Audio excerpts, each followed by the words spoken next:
Good morning. Tanjay. Good morning. Ano ngayon? Kunin ko yung L12 na mas. Late kasi ako natulog kagabi. Hindi ako makatulog. Mga alas 3. Alas 3:30. Alas 3:30 ako nakatulog. Mga ganun. Wala. Bakit wala akong nilagay muna? Anong iniisip mo yan? Ano ka ba?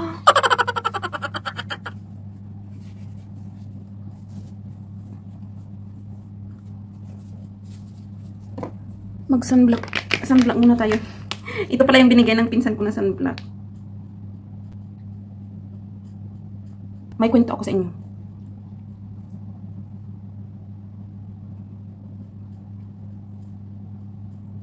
Yung pinsan ko na pumunta dito, yung bago, ay palagi kong kasama sa off day ko recently. Hindi okay yung amo niya, so nagpalit siya ng amo. Thank God, nakahanap na rin siya agad. So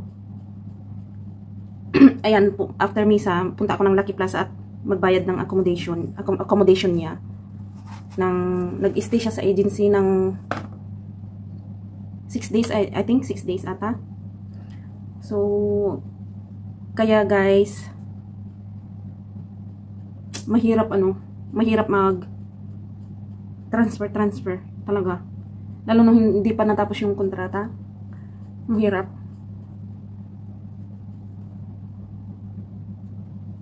kasi experience ko na rin ang mga yan, kaya alam ko kung gaano kahirap pag andun ka sa accommodation, kasi magbayad ka.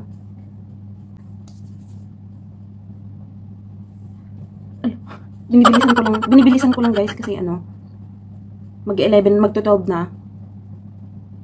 Dumalapit yung simbahan dito.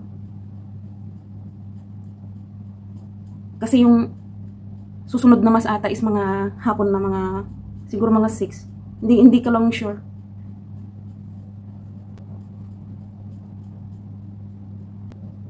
Guys, itutuloy ko mamaya magkwento about sa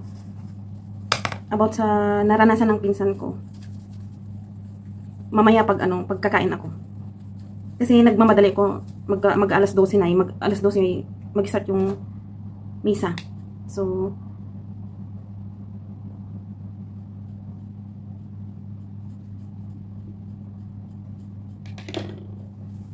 see you mamaya guys. Mag-prepare lang ako. OTW na ako sa Orchard guys, after church. Alam nyo guys, nakachinelas pala akong pumasok sa simbahan kanina kasi nagmamadali ako. Late na kasi ako, mga siguro 5 to 10 minutes. Pero dala-dala ko yung sandal ko kasi nakabike ako guys. Dito ako ngayon sa Orchard. May mga dekorasyon na. Sila Sunday hindi ako nag-off day, kaya ngayon ko lang nakita. Ko lang makuhanan kasi dito ako sa loob ng bus. Ganito ang Orchard.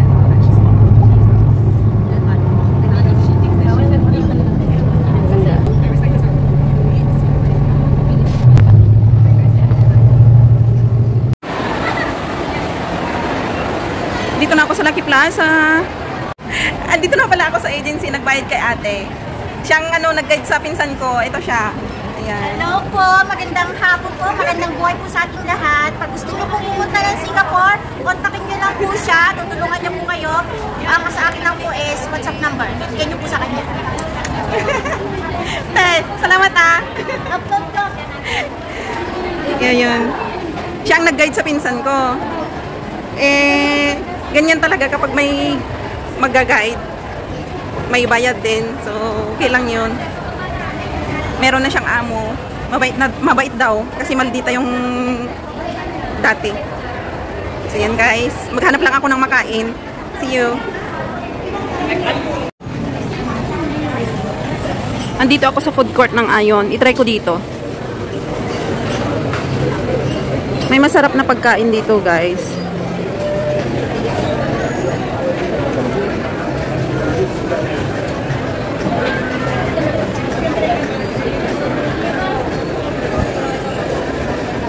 Saan banda yun? Yan, chicken rice yan. Dito, handmade noodles. Chicken rice.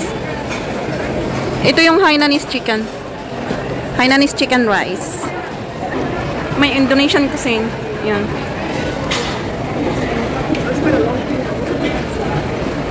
Ooh, looks yummy. Parang spicy lahat yan. Tapos ito naman, vegetables. Ano ito? Ah, this one is yung tofu. Yung tofu. Masarap din siya. Pag masarap yung sabaw. Sorry. Sorry.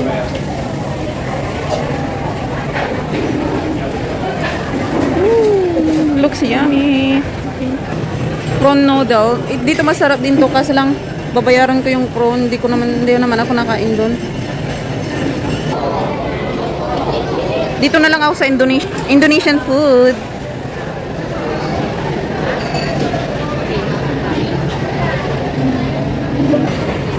Final, dito na ako kakain. Kasi yung mga ganitong luto ang gustong-gusto ko eh. Can I have? Yeah, having here. Ayan no, yung chicken. Can I have that? Yes, please. And then, this one. Can I have more of that?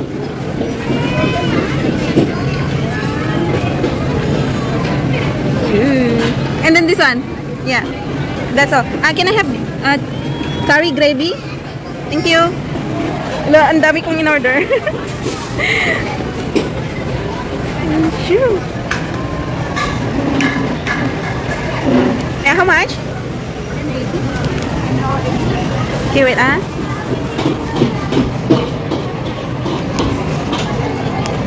Yeah. Tingnan nyo yan, oh. Ay, sarap.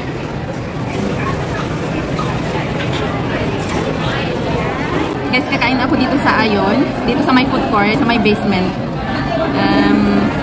Kain tayo.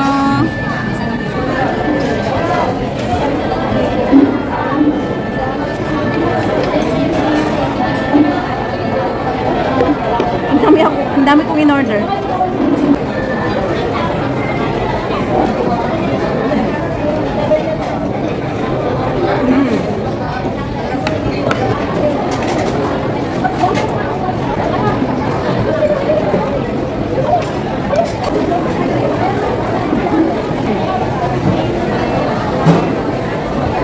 Guys, ang sarap nito.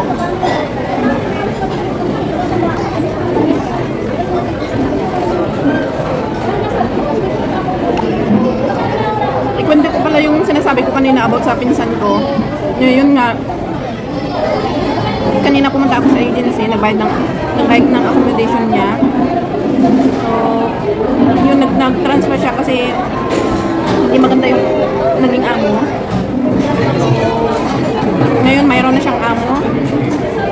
Nakuha siya nung last Wednesday.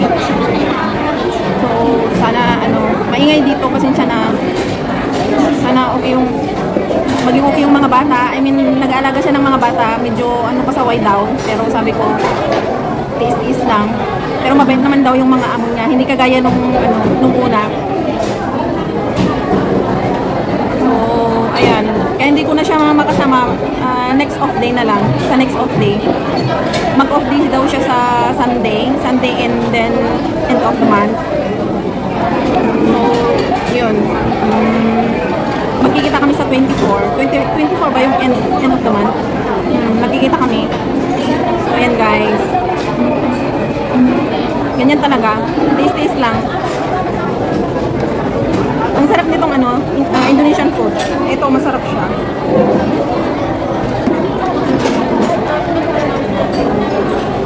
Binjal ito.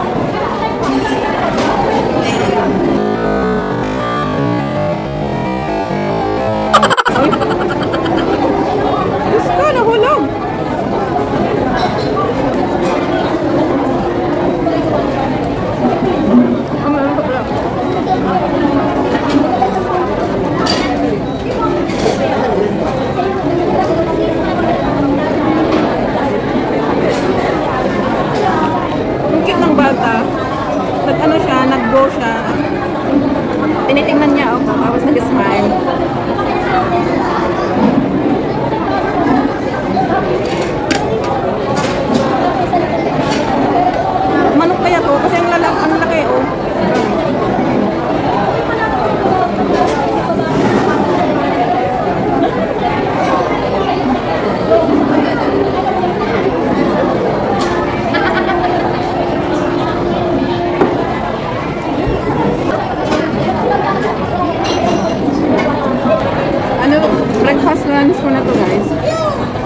Kasi lumabas ako ng lumabas ako ng 11:45 kasi yung mag-start ng misa yung mag-start ng misa ng 12 to 1, mag-start ng 12. So medyo late ako. So yan, tapos pumunta ako dito sa Lucky Plaza. Nag-lunch na ako dito sa Ayon.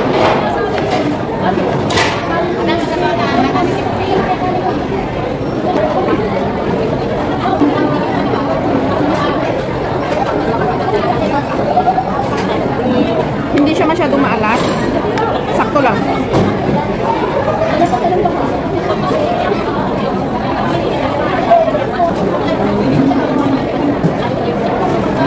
Nagpadagdag ako ng more vegetable kasi sa bahay hindi ako masyadong makain ng vegetable. So, nag-order ako ng brinjal with egg. Bitter gourd with egg. Ampalaya with egg. And then brinjal.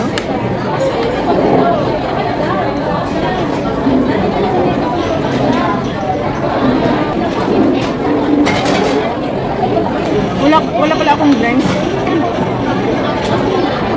Wala naman kasi ako kasamang iwanan ko sana to kaso hindi pwede. So mamaya na ako mag-inom. Punta ako magkape.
Punta ako na magkape. Doon ako sa Lucky Plaza magkape. Nainom na ako ng tubig.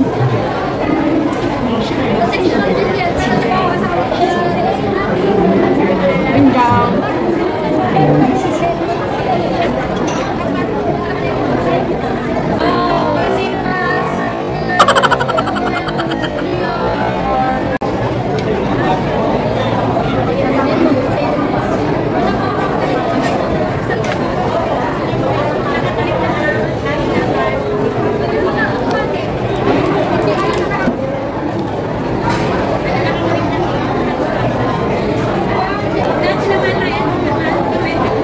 Yan guys. Punta muna ako hindi magkape pala. Bili ng tubig. Punta ako ng Value Dollar first bago magkape.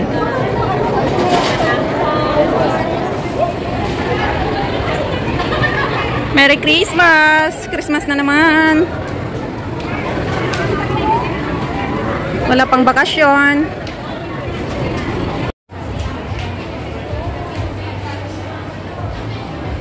Ang daming tao paghapon dito sa Lucky Plaza.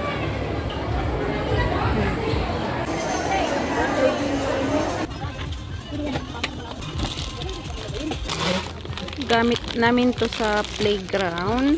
Pagkakain kami. Latte. Oo nga. Mabilis naman.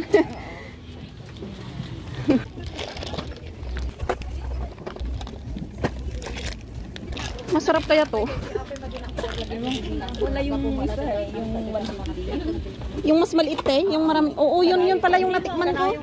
Try ko nga to. Hindi ko pa na-try yun, yung din lang binibili ko yung maliliit. Oo, malinamnam yun. I need water.